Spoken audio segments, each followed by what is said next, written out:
New day, new food. So ngayon, magluluto tayo ng giniling in Pinoy version.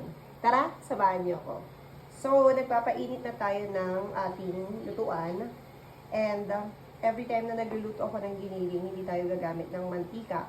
Kasi masyado nang mamantika yung giniling or yung baboy. Lalagay natin yung giniling. Walang kahit na ano sa pan. Or non-stick kasi itong gamit.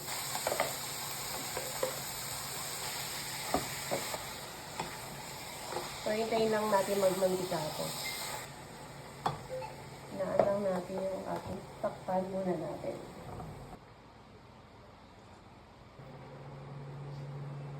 So, next, ilalagay na natin yung pinagsama nating carrots and patatas.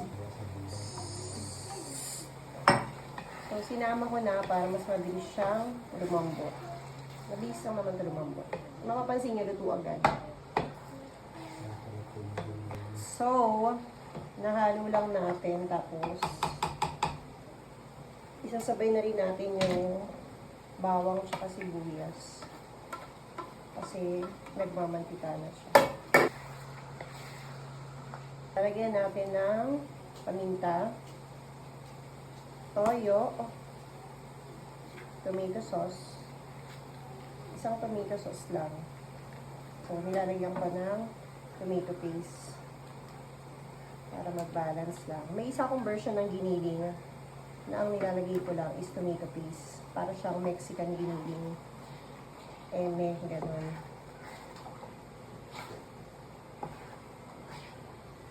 Yan. So, pakuluin lang natin ito.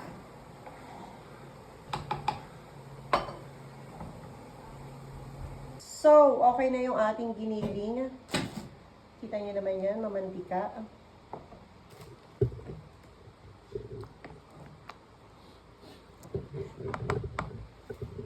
So, tikman natin ng onte.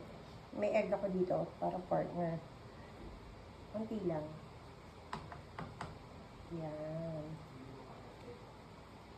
Ayan na siya. So, yung mantika niya, mantika yan ng karne. Wala tayong nilagay na kahit na anong mantika. So, tikman lang natin. Here.